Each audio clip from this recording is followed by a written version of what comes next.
મા કામાખ્યાના ધામમાં આપણે અહીંયા આવ્યા છીએ. મંદિરના કપાટ તો બંધ છે, પણ બે મહંત શ્રી મહારાજ શ્રીનું થોડુંક આપણે પૂછીએ. મહારાજ શ્રી, તમારું નામ શું છે? જય મા કામાખ્યા.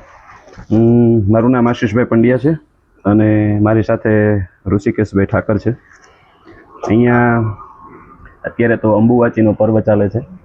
અંબુવાચી પર્વ અંતર્ગત અત્યારે માં ભગવતીના કપાટ તો તમે જોઈ રહ્યા છો કે બંધ છે, પણ આ એક એવી દિવ્ય ઉર્જા પ્રાપ્ત કરવા માટેનો સમય છે. એટલે આ સમય અંતર્ગત માં ભગવતીના તમે કંઈ જપ કરો, અનુષ્ઠાન કરો, પૂજા પાઠ, જે કાંઈ ગુરુમુખી મંત્ર હોય કે તંત્રની દીક્ષા તમને કોઈ પ્રાપ્ત થઈ હોય તો એના અંતર્ગત તમે જે કોઈ માં ભગવતીનું અનુષ્ઠાન કરો તો એની જે ઉર્જા પ્રાપ્ત કરવા માટેનું આ ઉત્તમમાં ઉત્તમ સમય છે. માનો કે તમે નામ સાંભળ્યું હશે, આપણે આસામની અંદર માં ભગવતીનું કામાખ્યા ધામ, તો ત્યાં કામાખ્યા ધામની અંદર અત્યારે અંબુવાચીનો જે અત્યારે મેળો લાગે અને એ સમય અંતર્ગત વિશ્વના કોઈ પણ ખૂણેથી માં ભગવતીના જે કોઈ સિદ્ધ સાધકો, માં ભગવતીના ઉપાસકો હોય એ બધા અત્યારે માના શરણની અંદર અત્યારે બધા ત્યાં આવી જાય.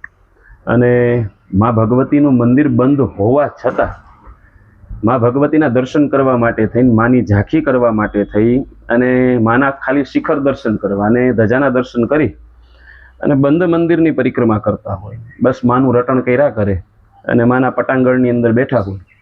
આપણે સામાન્ય સમજીએ ને તો એવી રીતે બેઠા હોય કે ભાઈ કપડાની કોઈ વ્યવસ્થા ન હોય, સામાન્ય કપડાં પહેરીને બેઠા હોય. આપણને એવું લાગે કોઈ સામાન્ય વ્યક્તિ બેઠા છે, પણ એવા સિદ્ધ સાધકો હોય કે માં ભગવતીની દિવ્ય ઉપાસના પ્રાપ્ત કરી અને સિદ્ધ સાધક હોય અને માં ભગવતીનું રટણ કરતા હોય. 2 દિવસ 3 દિવસ આંખો બંધ કરી માં ભગવતીની દિવ્ય ચેતનાઓને પ્રાપ્ત કરતા હોય અને માં ભગવતીની ખૂબ અપરંપાર કૃપાને પ્રાપ્ત કરતા હોય. તો આ એવો સમય છે કે આ સમય અંતર્ગત માં ભગવતીની ખૂબ કૃપા મેળવી શકાય, માં ભગવતીના દિવ્ય આશીર્વાદ પ્રાપ્ત કરી શકાય અને માં ભગવતીની અનુકંપાને પ્રાપ્ત કરી જીવનને ધન્ય બનાવી શકાય. આ એવો સમય છે. આ અંબુવાચીનું ખૂબ મહત્વ છે. અને આ જે ભૂમિ છે, અત્યારે જે ભૂમિની અંદર તમે બેઠા છો, આ એક તો ગૌશાળાની ભૂમિ છે અને માં ભગવતી કામાખ્યાનું ધામ છે. અહીંયા વિશાલભાઈ જાની, આ વિશાલભાઈ જાની છે અત્યારે ત્યાં અંબુવાચી, ત્યાં આપણે મેળો છે ને ત્યાં જ પોતે છે અત્યારે. અને એમના માર્ગદર્શન હેઠળ અત્યારે એમના જે દિવ્ય મંત્રો એમને જે કીધા છે એ મંત્રોનું અત્યારે અમે અહીંયા અનુષ્ઠાન ચાલુ છે ને એ અનુષ્ઠાનના જ અત્યારે અહીંયા જપ ચાલુ છે. તો આ દિવ્ય ભૂમિની અંદર તમે લાભ લ્યો છો અને અમે પણ સાથે સાથે અમારું કલ્યાણ કરવા માટે લાભ લઈએ. બરોબર. મહારાજ શ્રીનો ખૂબ ખૂબ ધન્યવાદ.